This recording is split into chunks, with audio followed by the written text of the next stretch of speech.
Covoiturage UberX qui est disponible depuis ce matin dans la métropole. Louis-Philippe Ouimet, vous avez été à même de faire l'essai du service. Alors expliquez-nous un peu comment ça fonctionne. Eh bien, c'est très simple. Il suffit de télécharger l'application. Michel, vous l'avez dit, c'est la première journée. S'agit-il de covoiturage ou de taxi? Ça fait beaucoup réagir le maire de Montréal, Denis Coderre, Transport Québec également. Nous l'avons essayé. Voici ce que ça donne. Merci, Louis-Philippe. Nous venons de télécharger l'application d'Uber. Nous allons demander à un chauffeur de venir nous cueillir ici. Il est 13h12. Voyons donc quel est le temps de réponse.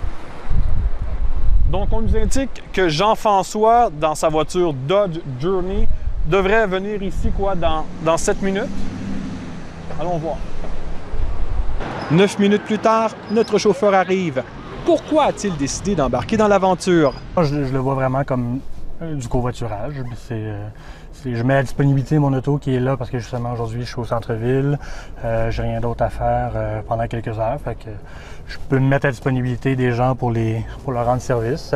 Moi, ça fait mon affaire aussi. Fait que j'ai pas tant l'impression. Moi, je trouve que j'ai l'impression que c'est complémentaire, un peu comme quand on fait d'autres services de covoiturage longue distance.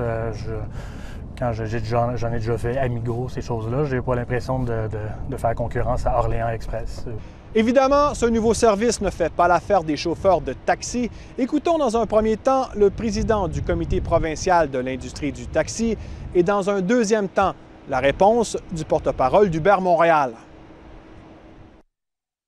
Écoutez, qu'est-ce que vous voulez qu'on pense? À l'industrie qui respecte depuis une centaine d'années le règlement, comme l'industrie taxi de Montréal ou bien de la province de Québec, le règlement, la loi et tout ça. Puis tout d'un coup, on voit quelqu'un qui arrive ici qui respecte aucun chapeau, aucun règlement, aucune loi, et il travaille vraiment sur un coup de tête. Qu'est-ce que vous pensez pour la sécurité de la clientèle?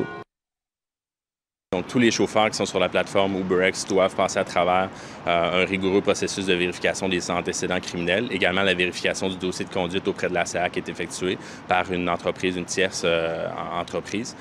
Également, le prix, donc c'est 30% moins cher en moyenne qu'une course de taxi régulière. Uber n'a pas fait l'unanimité dans les villes où il est implanté. C'est un dossier à suivre. Ici, Louis-Philippe Ouimet, Radio-Canada, Montréal.